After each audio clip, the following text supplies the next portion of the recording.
Ya, baik. Melalui Yang Mulia, tadi sudah saya tegaskan bahwa itulah kata kunci dalam tindak pidana korupsi. Artinya kalau kita lihat pada unsur-unsur tindak pidana dalam Undang-Undang 31 tahun 99, Junto 20 tahun 2001, jelas di situ bahwa unsur tindakan yang bersifat melawan hukum itu haruslah suatu perbuatan yang betul-betul mendatangkan kerugian keuangan negara secara konkret, secara nyata, secara aktual.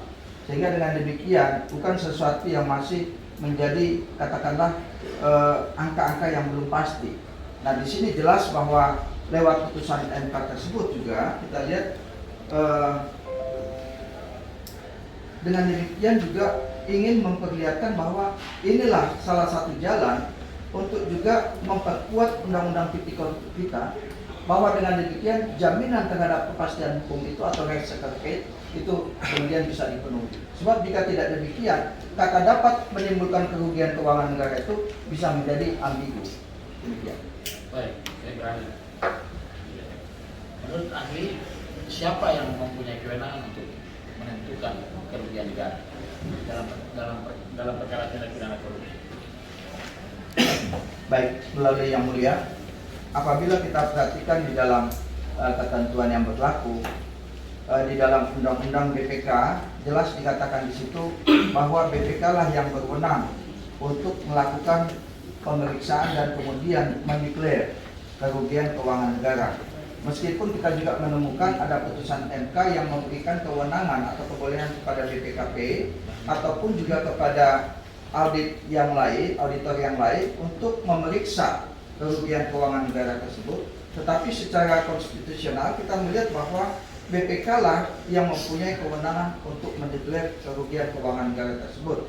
Sehingga sekalipun BPKP ataupun katakanlah ada auditor yang lain yang ditunjuk untuk melakukan itu, ini juga harus dikembalikan kepada bagaimanakah hal itu dalam kaitannya dengan Undang-Undang BPK. Bahwa di situ jelas disebutkan bahwa hanya BPK lah yang berwenang untuk menyatakan kerugian keuangan negara.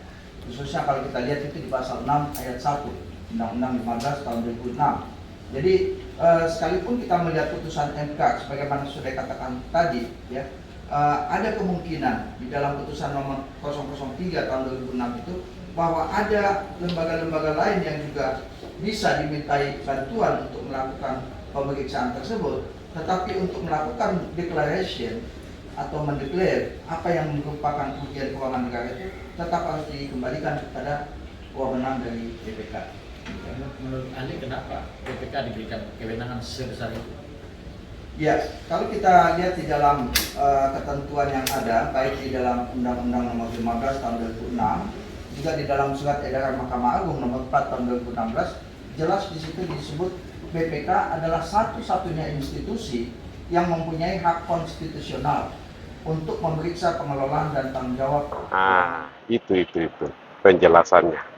Apa yang sudah dijelaskan oleh ahli hukum, dan mereka ini punya kapasitas untuk menjelaskan segala macam hukum yang ada di Republik ini. Dan itu penjelasan yang perlu kita pahami.